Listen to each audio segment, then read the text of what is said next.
has been a long campaign, and it goes without saying, a challenging year for Edmonton. In your opinion, what are the biggest issues or challenges facing Ward Papastew? Well, there's a few things, and I think a lot of them are all tied together. One of the biggest things that I hear about when I'm out door knocking is the unhoused population, and that's not just in the areas that are kind of close proximity to the river valley and more central parts of Papastew, but it's far-reaching to the outskirts of the ward as well. And when you add on to that, the issue of affordable housing, I think, is key, and that is obviously in direct relation to the unhoused population. And affordable housing kind of starts dipping into a bunch of different other areas that are huge within the ward, and that's determining, how much say developers have in how our communities are developed versus what our community leagues want and what the citizens within the communities want. So I think with affordable housing, we see issues that young families, it's tough for them to buy in the core where we want to live. And I think that we can find solutions to that, like bringing back the grant for secondary suites that's tied to low-income housing. I think that's a key because it brings more low-income housing into the ward, and it gives a mortgage helper for young families, which is essential.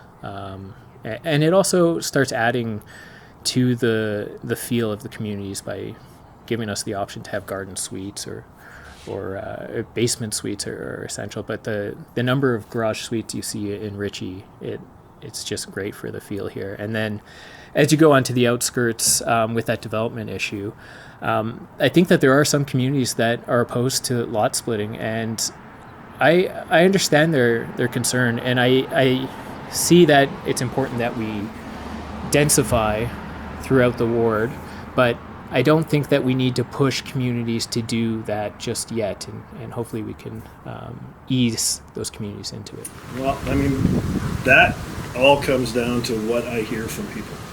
And every door I knock on, I ask the question, what are your top issues? And obviously on a social side, homelessness is the big issue that's facing Edmonton, and something that 10 years ago a plan was laid out and for whatever reason has not been reached. And I mean, that affects people when you have green spaces like the one we're sitting in right now, that or right behind us in Mill Creek, where homeless people end up having to live.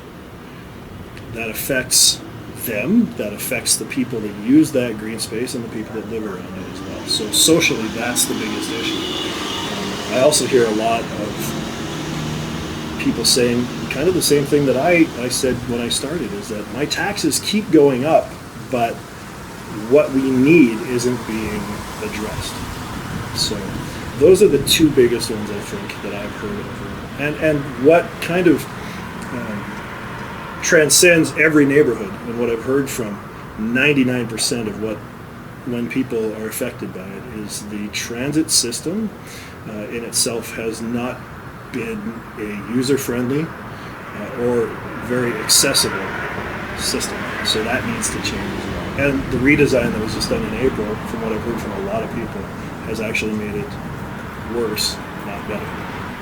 We have quite a few issues, okay? The mental health crisis is a huge issue, not only facing Papastew, but it's facing the entire city, the entire province, in the country. And I believe the city and city council has to recognize that huge crisis on top of the COVID crisis. Numbers were released this week about opioid deaths being comparable to COVID deaths. We have to start recognizing and dealing with that. Although the city does not have jurisdiction over healthcare, we need to choose leaders that are collaborative. Leaders that will work with the provincial government and the federal government to move us in a direction to solve homelessness, problems with addiction, mental health crisis, and that has to happen now. That's one priority. The second priority is getting our businesses up and running, helping them with hybrid business models, inviting new businesses to the city. We're in a great position where we can start inviting new companies that are moving towards a greener form of business. We've got empty industrial parks. They can be reinvigorated with a new direction for business. There's nothing worse than young people coming out of university and looking at maybe a new multi-billion-dollar company that is opened here, and all they have is packaging assembly line jobs. We want jobs that they can build futures on so that they want to stay in our wonderful city.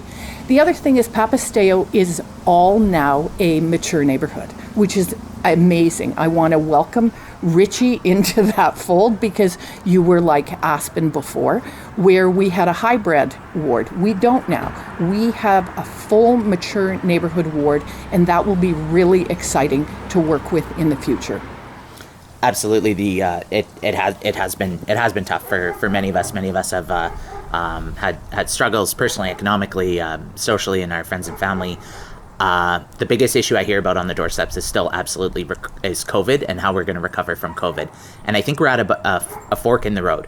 One road leads towards kind of the Jason Kenney path of austerity and cutbacks and privatization, and taking this crisis and making some what I think are dangerous and short-sighted decisions. The other path leads towards a balancing and an investment in community. Now is not the time to be cutting the library, cutting rec centers, moving towards privatization, giving up the river valley or park space that is going to be integral to our future generations. I think if we were thinking about this as a metaphor of a home, we may have had a bad summer and our roof may be leaking, but you don't sell the whole home. You fix the roof and you continue to extend your mortgage if you have to continue to make sure that your family can thrive for the future.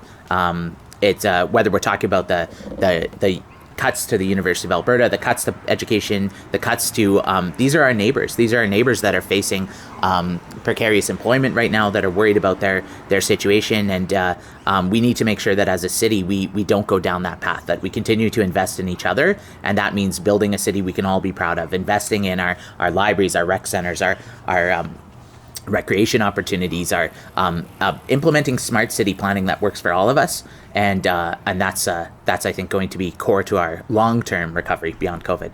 It's been a really, really hard year and a half, 2 years, and of course we were already on the cusp in a number of other crises even before the pandemic hit.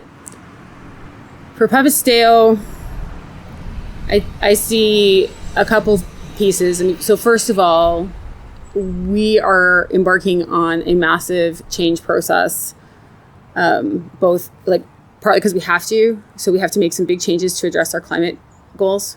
We have to make some pretty significant changes to stay solvent economically. And we also have to make some pretty major changes in order to actually make sure that our city is meeting the needs of all of our community members and citizens, not just some of us. And we've got a new zoning bylaw coming. We have a new city plan. These things, we have the energy transition strategy. These are extremely ambitious projects, and they're going to create substantial pressure in our core mature neighborhoods in terms of where that change is going to happen. And so we need a council, and we need a councillor here who can actually work across the different interests in our communities to find ways to navigate those changes, make sure that we protect and enhance the things we love, but also be able to embrace and shape the change that's coming so that our city and our communities can stay vibrant and viable for the future.